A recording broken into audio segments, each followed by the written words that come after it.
To Paul Reed's discussion on the impact of terrorism to business today. My name is Chris Medhurst-Coxworth and I'm the Head of Risk Management for Paul Reed Solutions. Paul Reed Solutions is the new business division launched late last year within Paul Reed, the government-backed terrorism reinsurer. Solutions provides businesses and our members terrorism consultative expertise across three broad pillars: risk awareness, risk modelling and risk management. For those of you not familiar with Paul Reed, we are the insurance industry's neutral for insuring terrorism in Great Britain. We were established in 1993 by the government in response to the untenable losses and uncertainty caused by the provisional IRA's devastating bombings in the financial centres of London and Manchester. Paul Reed exists to correct market failure, protect the UK economy, and safeguard society and livelihoods from active terrorism. We offer a financial safety net for around £2.2 trillion worth of assets and businesses of all sizes. And we have a sizable fund of £10 billion built up over 27 years by investing insurers' premium contributions in preparation for the unthinkable. In today's talk, we'll be looking at what an attack is actually like, including the impact and fallout to businesses in the aftermath. We'll examine why the threat remains relevant and how it's evolving, especially with the advent of COVID-19, and whether businesses may be increasing their vulnerability with the social distancing measures they may be adopting. And in the final part of the discussion, we'll look at potential changes in the UK legislation, with the emphasis being placed on businesses to take an increased responsibility in mitigating the threat. With me is Nick Aldworth. Nick is a former Chief Superintendent in Counter-Terrorism Policing, the national body formed to combat terrorism in the UK. His final role was as UK and international coordinator for protective security and preparedness. But prior to this, he held this responsibility for London, notably throughout the terrorist attacks of 2017.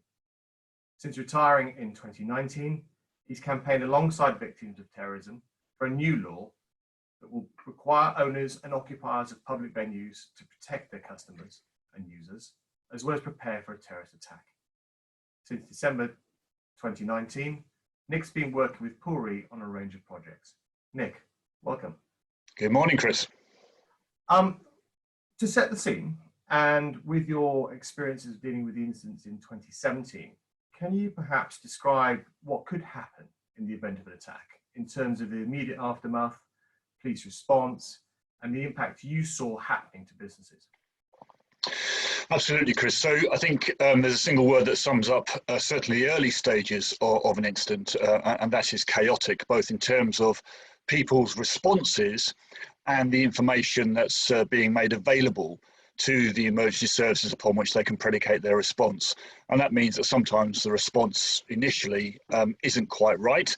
And because of that, you'll generally see that the response will be potentially greater than it needs to be. So a lot more emergency service vehicles and personnel just to make sure that all the bases are covered.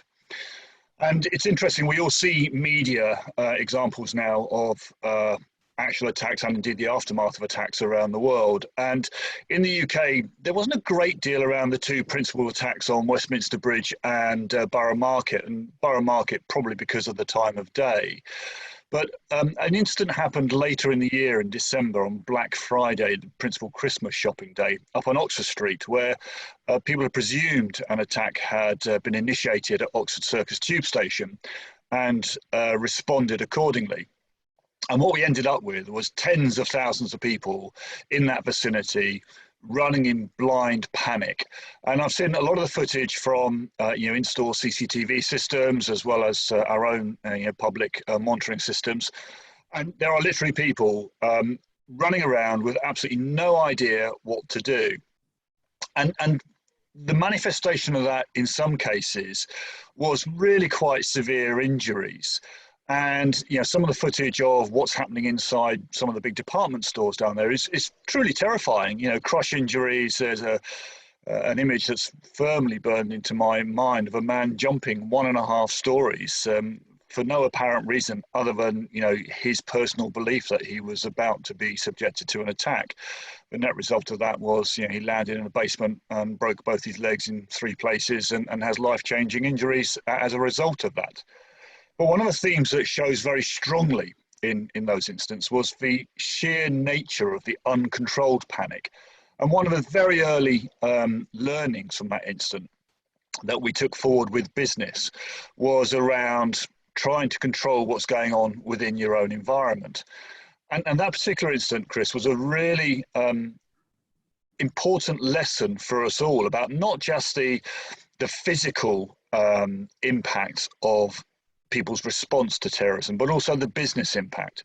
It's been reported to me that across that 4-hour principal shopping period, on Oxford Street on Black Friday, I cannot imagine anywhere else in the country busier and turning over more cash, that in that period they lost about £10 million worth of business. Now, it's for others to decide how sustainable that is, but clearly it's not a desirable position for business to be in. And one of the reasons it took 4 to 5 hours to resolve that incident was that is the nature of policing. What they will do in those sorts of instances is they will try and create a sterile area, a cordon, where no more bad people can exist within it, and there are no casualties or fatalities undiscovered within it, and evidence that might be within it can be identified and retrieved for any future judicial proceedings. And we saw that very strongly in the London Bridge and Borough Market terrorist attack, where that attack was what we call a marauding attack, where the terrorists didn't just approach one target, they went to multiple targets, spread themselves out. And of course, that becomes quite a big area that you've then got to search and contain. And that cordon was on for a number of days. And I certainly have reports of businesses that were trapped inside that cordon that weren't available, or weren't able rather, to get into their premises to retrieve stock or continue business, actually going to the wall or suffering very severe financial loss. The flip side to that was that businesses that did have fallback facilities, and they did tend to be the larger businesses, were able to continue as normal. I have to say, watching the video that the government released about Run, Hide, Tell is a very good dramatization of what it could be, whether you're an individual happen to be caught up in it, or whether you are a member of staff within a business having to manage something like that. Often when I'm talking to business leaders, they say that they aren't the typical target for a terrorist attack. They don't run a stadium or a nightclub, for example. And that the last bombs, or the big ones, were in the 90s, and that the 7/7 bombings in Manchester, the 7/7 bombings and the Manchester arena bombing was significant casualties, but the material loss was relatively low. And that the threat now is stabbings. It's not too dissimilar to, sadly, what we see on our news with gang warfare on the streets of cities throughout the UK. So is terror just a sort of a minor thing now, and it's just a big city thing? What would you say? So in 2014, the so-called Islamic State declared their caliphate and encouraged people to come and fight on their behalf in the badlands of Syria and Iraq. And when the authorities around the world stopped people from traveling, they released a call to their followers to pick up arms in the country of origin. And that call was really to pick up anything and use it against any target, anywhere, at any time. I mean, it really was a mass mobilization of terrorism. And as you're absolutely right, Chris, that manifested itself in a simplicity emerging within terrorism that perhaps we hadn't seen previously, when terrorist organizations did prefer to try for the big spectacular. Now, I think there's a very important thing to say about that, which is if they could still achieve a spectacular, they would. And if they could acquire explosives, if they could acquire chemical, biological, radiological, nuclear material, they would. If they could bring down an aircraft, they would. If they could blow up a big building or infrastructure, they would. Now, we are very good at policing those environments and those materials these days, but the world is an ever more dangerous place, and in uncontrolled spaces of the world where perhaps materials aren't quite so closely regulated as they are in the UK, one should never rule that out. However, what we have seen is the impact of simplicity, and we saw that in lots of different ways across Europe and indeed the UK. And the fact that terrorism has migrated to blunt or bladed weapons, vehicles, low sophistication chemicals, it doesn't diminish the impact that has on the people that are caught up in it, the businesses that are caught up in it, and indeed the environments where it occurs.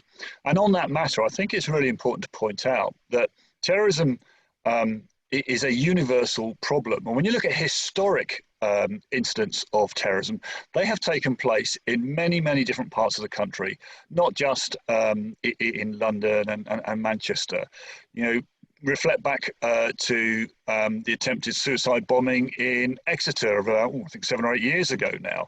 Who would have thought that a young white man in Exeter would have gone into the toilet of a restaurant chain and accidentally detonated his device prematurely, when in fact he intended firmly to go into the middle of the restaurant and detonate it? Who would have thought the extreme right wing would have executed an MP on the streets of a small market town, Batley? The horrendous murder of Joe Cox, MP. And of course, more recently, we've seen an example of the anywhere position of terrorism manifesting itself in a public park in Reading. So I think anybody who presumes that terrorism is a metropolitan problem is very, very wrong. And the message that counter-terrorism policing, my organisation, tried to perpetuate very, very strongly was that society needs to mobilise and look after itself. And they facilitated a lot of training materials to help that. And some of the really notable ones are the terrorism e-learning, which is now being used by hundreds of thousands of people, and gives everybody a basic awareness of what terrorism is. Most people, terrorism is an abstract thing that they might see on the 10 o'clock news, but actually there's a lot of simplicity and simple knowledge that you can acquire around terrorism that will help you respond and prepare more coherently within your own workplace.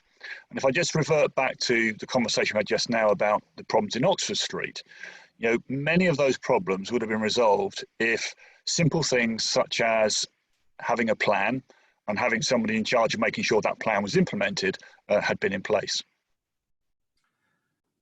Just sort of reflecting actually the weekend as I was sort of out with my family, just trying to sort of get away from home for a little bit, was just the amount of people sort of gathering in streets now in sort of cafes, and these businesses are trying to make the best of a bad thing and get customers in, but they're now actually sort of in these pedestrianised areas where local councils have closed roads off for vehicles.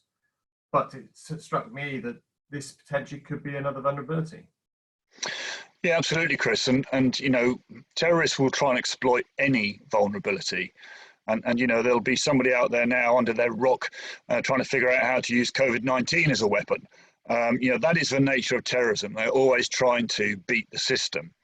And of course, what we have seen with society's response to COVID-19 is displacement from people inside premises into the outside environment. Now, of course, that flies in the face of something we've been trying to do the last few years, which is to try and get cues from the outside pushed to the inside of the premises and inside a secure environment, or possibly the other side of a search and screening operation. So while it doesn't create a new threat, it amplifies the opportunity for existing threats to be turned into real risks and attacks to occur. And of course, the problem with that is the people who are driving businesses, who are owners or operators of public spaces or public accessible spaces, have now got to start thinking perhaps differently about the sorts of threats that they might have previously confronted. A lot of businesses have very good front of house security, and actually your principal threat exists outside your front door. But if now you're pushing your customers into that environment, you need to start thinking about what extra do you need to do to look after them. And there is a question here about liability and who is responsible for actually undertaking this action. And one of the things that came out of coronial inquests into the murders of those poor people on Westminster Bridge and indeed London Bridge and Borough Market was whose responsibility is protective security. And while the government is working through some reasonably complicated issues associated with that, where it's clear cut and well defined that it's your property, it is your problem, and it is up to you to keep people safe. Now, at the moment, there isn't specifically a legislative requirement linked into that, and I think we're going to talk about that in a little while. But there is a moral duty, and of course, there's a good business duty as well. And my old boss, Neil Basu, who's head of counterterrorism policing, famously quoted that good security is good business. And what I would say to the people who are watching this webcast, Chris, is that secure businesses are also good insurance prospects, and the ability to drive down risk through sensible, proportionate, and quite often very simple mitigations would make you a much more viable insurance prospect, and probably make you way less liable to end up calling on organisations such as your members. I mean, it's a very interesting point, isn't it? And we understand that there's a protect duty legislation currently being considered where that responsibility, or certainly more responsibility, is being placed on businesses. My understanding is that the onus will be not as heavy or costly. It's looking at ways that simple measures can be incorporated. But you know as well as I do that quite often the sort of the deterrents that you're dealing with, theft and cyber, actually deal with terrorism as well. It's all-encompassing sort of risk management. Perhaps you can just sort of in a few moments just sort of talk about the ways and means that businesses might be able to use. Now we know that there's the ACT e-learning and the website and the app that's out there. But there's also some other stuff as well, isn't there? Yeah, there's lots of stuff. And actually, post 2017, the government and counterterrorism policing saw it as an important strategy to create advice for people. Now arguably, there's a flood of advice, and it's quite hard for people to necessarily know where to go and get their material from. As you and I are both aware, there is a project in place to hopefully collate that a bit better. However, there are a couple of principal sources of information, and search engines are actually very effective at finding the right place. So the National Counterterrorism Security Office, NACTSO, NACSO as we call it, is the principal source through which counterterrorism policing projects its advice to the public.